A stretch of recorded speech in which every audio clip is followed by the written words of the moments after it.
नमस्कार दोस्तों, बहुत बहुत स्वागत है आप सभी का एक बार फिर से। और मैं हूँ संदीप पाल। बिहार चुनाव के बाद बारी आएगी यूपी विधानसभा चुनाव की। 2025 के अंत में बिहार चुनाव होना है और फिर 2027 के मध्य में यानी कि अप्रैल या मई में यूपी विधानसभा चुनाव हो सकता है। तो अब यूपी विधानसभा चुनाव की तैयारियों में भी ज़्यादा वक्त नहीं बचा है, इसीलिए सभी सियासी दल अपनी अपनी रणनीति और किन मुद्दों पर विपक्ष को घेरना है जैसी तमाम तैयारियों में जुट गए। वहीं जो मुकेश सहनी की वीआईपी है वो भी उत्तर प्रदेश में अपनी जड़ें मजबूत करने का प्लान बना रही है और यूपी में जो मुकेश सहनी की वीआईपी है उसका मुकाबला संजय निषाद की निषाद पार्टी से होने वाला है। संजय निषाद एनडीए के अहम सहयोगी हैं, बीजेपी के साथ सरकार में हैं, मंत्री हैं, कैबिनेट मिनिस्टर हैं और 2022 में एनडीए ने उनको 11 सीटें दी थी जिसमें उनके 6 विधायक जीते थे। हालांकि उसमें निषाद पार्टी ने अपने सिंबल पर 6 सीटों पर चुनाव लड़ा था और जो 5 सीटें थीं वो बीजेपी के सिंबल पर लड़ी गई थीं और इस तरह 6 सीटों पर निषाद पार्टी ने जीत दर्ज की थी। तो अब जो अखिलेश यादव हैं उनको भी संजय निषाद की काट निकालने के लिए मुकेश सहनी मिल गए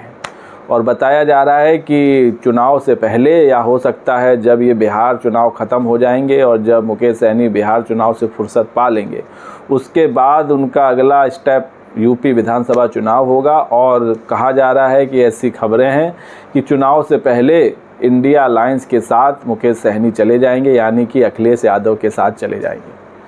क्योंकि यूपी में महागठबंधन का नेतृत्व या कहें इंडिया ब्लॉक का नेतृत्व अखिलेश यादव कर रहे हैं और वो वहाँ की सबसे बड़ी पार्टी हैं इंडिया ब्लॉक की। तो उनको भी एक ऐसे निषाद नेता की ज़रूरत है जो संजय निषाद का सामना कर सके, क्योंकि यही संजय निषाद पहले समाजवादी पार्टी में थे, उनकी तरफ से भी चुनाव लड़ चुके हैं, उनके साथ मिलकर चुनाव लड़ चुके हैं। योगी आदित्यनाथ मुख्यमंत्री बने थे तो उनको अपनी सीट छोड़नी पड़ी थी और जब उस सीट पर गोरखनाथ मंदिर की सीट पर उपचुनाव हुआ था तो उस उपचुनाव में जो संजय निषाद के बेटे हैं प्रवीण निषाद उनको प्रत्याशी बनाया गया था और ये उपचुनाव समाजवादी पार्टी ने जीत लिया था और यहाँ से प्रवीण निषाद सांसद बने थे, जिसके बाद संजय निषाद की जो पार्टी है वो राष्ट्रीय फलक पर आ गई थी। उसके बाद लेकिन जल्द ही बीजेपी ने संजय निषाद को अपने पाले में ले लिया और आज की तारीख में वो मंत्री भी हैं, कैबिनेट मिनिस्टर। तो उत्तर प्रदेश में संजय निषाद को टक्कर देने के लिए मुकेश सहनी से अच्छा विकल्प कोई हो नहीं सकता है। इसलिए बताया जा रहा है कि चुनाव से पहले बहुत जल्द जो मुकेश सहनी है वो अखिलेश यादव के साथ जाएंगे और इंडिया ब्लॉक का अहम हिस्सा बनेंगे और इस दौरान जब सीट बंटवारा होगा तो उन सीटों पर मुकेश सहनी के प्रत्याशी उतरेंगे जहां निषाद पार्टी के प्रत्याशी उतरेंगे। तब आमने सामने की लड़ाई होगी और हो सकता है कि अगर इंडिया ब्लॉक में बात नहीं बनी और कम सीटें मिली तो हो सकता है कि मुकेश सहनी अकेले दम पर चुनाव लड़ सकते हैं और फिर जैसे 2022 में 50 से ज़्यादा सीटों पर चुनाव लड़ा था उसी तरह इस बार भी कर सकते हैं। लेकिन जो सियासी पंडित हैं उनका मानना है कि मुकेश सहनी को ज़्यादा फ़ायदा महागठबंधन के साथ रहकर होगा। जिस तरह बिहार में तेजस्वी यादव के साथ चुनाव लड़ रहे हैं उसी तरह अगर उत्तर प्रदेश में अखिलेश यादव के साथ मिलकर चुनाव लड़ते हैं तो इसका फ़ायदा उनकी पार्टी को भी होगा और गठबंधन को भी होगा, क्योंकि माना जाता है कि यूपी में करीब 14% से ज़्यादा निषाद आबादी है जिसमें मल्लाह केवट भी शामिल हैं। तो एक बहुत बड़ा वोट बैंक है। अब दावा 14% का किया जा सकता है, लेकिन फिर भी अगर 8 से 10% भी हुई तो वो भी एक बहुत बड़ा वोट बैंक है और उसी वोट बैंक को साधने के लिए निषाद पार्टी को बीजेपी अपने साथ लिए हुए है। तो निषाद पार्टी की काट के तौर पर वीआईपी को देखा जा रहा है और ये बात आप तय मानिए कि जैसे ही बिहार चुनाव ख़त्म होंगे वैसे ही उनकी नज़र सीधे यूपी की तरफ होगी और यूपी में वो अपनी जड़ें मजबूत करने के लिए और ख़ास तौर से निषाद समाज में अपनी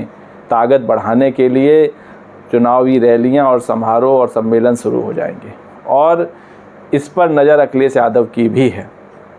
क्योंकि अखिलेश यादव भी चाहते हैं कि उनके साथ कोई ऐसा चेहरा जुड़े, ऐसा नेता जुड़े जो एनडीए के छोटे घटक दल हैं, फिर चाहे वो सुभाषपा हो, ओम प्रकाश राजभर की पार्टी हो, संजय निषाद की निषाद पार्टी हो, ये वो दल हैं जो कभी भी पलटी मार देते हैं। इससे पहले जब 2022 का विधानसभा चुनाव हुआ था तो ओपी राजभर अखिलेश के साथ थे, लेकिन जैसे ही परिणाम आए वो उन्होंने गठबंधन तोड़ दिया और वो बीजेपी के साथ चले गए, मंत्री बन गए। तो ये जो छोटे दल हैं ये कभी भी पलटी मार सकते हैं, लेकिन मुकेश सहनी की जो सियासत करने का तरीका है वो इस तरह का नहीं है।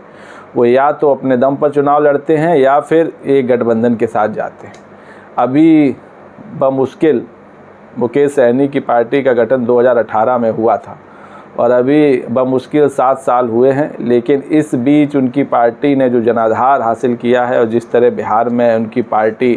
पॉपुलर हो चुकी है और किंग मेकर की भूमिका में मुकेश सहनी आ गए हैं, वो ये बताती है कि उत्तर प्रदेश में भी ये पार्टी कमाल कर सकती है और अगर अखिलेश यादव के साथ जाती है तो बहुत बड़े परिणाम सामने आ सकते हैं, जो गठबंधन के लिए भी अच्छे होंगे और मुकेश सहनी के लिए भी अच्छे होंगे।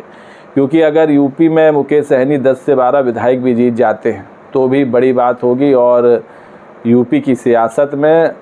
एक लंबी रेस के घोड़े के तौर पर वीआईपी उभर सकती है। हालांकि अभी ज़्यादा जोर बिहार चुनाव पर है क्योंकि वो नज़दीक है, आगामी 5 या 6 महीने में वहाँ चुनाव होने हैं। तो मुकेश सहनी बिहार चुनाव के साथ साथ यूपी की सियासी हलचलों पर भी नज़र रखे हुए हैं। तो दोस्तों, आपको क्या लगता है कि अगर यूपी चुनाव में मुकेश सहनी अखिलेश के साथ जाकर चुनाव लड़ते हैं तो ज़्यादा फ़ायदा होगा